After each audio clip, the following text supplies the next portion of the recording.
ચાલો મિત્રો, તો આપણે પાસે આજે કોડીનાર થી આવી ગયા છે. કોડીનારના દયાવાન બાપુ જે હજ પડવા ચાલીને ગયા હતા, તો આપ સૌ કોઈ એને ઓળખતા હશે. તો આજે એને આપણે ગાડી આપી છે, બોલેરો પિકઅપ.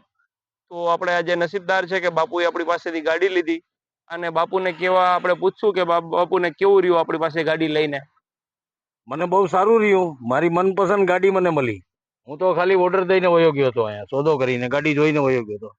એટલે જેવી મારે જોતી હતી એવી કમ્પ્લીટ કરીને મને ગાડી મળી છે આજે, અને હું લઈને જાઉં છું. કોઈ પણ અહીંયા લે છે તો એના માટે કોઈ જાતનું તકલીફ નથી. કદાચ ઓર્ડર આપીને વયા જાય ને ખાલી, તો પણ ગાડી કહેશે એવી જ બનશે. તો તમને જે પ્રમાણે ગાડી કીધું હતું એ પ્રમાણે કરીને આપી છે.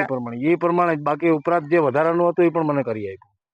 બરાબર. આ જવાન આ માણસ છે ફારૂકભાઈ ને, એને નીચે લોટીને પણ એક બોલ ઢીલો હતો એ પણ ટાઈટ કરી દીધો. કોઈ બાકી નથી રાખ્યો. તો તમને આપણી પાસે ગાડી લીધી એટલે સંતોષકારક? સંતોષ. તો બીજા કોઈ મિત્રોને ગાડી લેવી હોય, તો બોલેરો છે, 1109 છે, આઈસર છે, તો ક્યાંથી? અહીંયાથી જ લેવાય એમ, નસીબ ઓટો કન્સલ્ટ માંથી. નસીબ ઓટો. તો આ દયાવાન બાપુ છે કોડીનારની આન છે, અને શાન કયો તો પણ વસ્તુ અલગ છે. બાકી તો ગમે ત્યાંથી આપણે લઈ શકીએ એવું કઈ છે નહીં, પણ જે અહીંયા છે ખાતરીબંધ જે માલ મળે છે ને એવું ક્યાં તો ગોતવું બહુ કઠણ છે. તમને મજા આવી ને આપણી પાસે? બહુ માલ મજા લઈને આવી. જો અત્યારે હવે અહીંથી સ્લેબ મારીને સીધો કોડીનાર ભેગું જ થવાનું છે મારે. ઠીક છે, ચાલો મિત્રો, તો ગાડી લેવા માટે નસીબ ઓટો કન્સલ્ટ નો સંપર્ક કરો.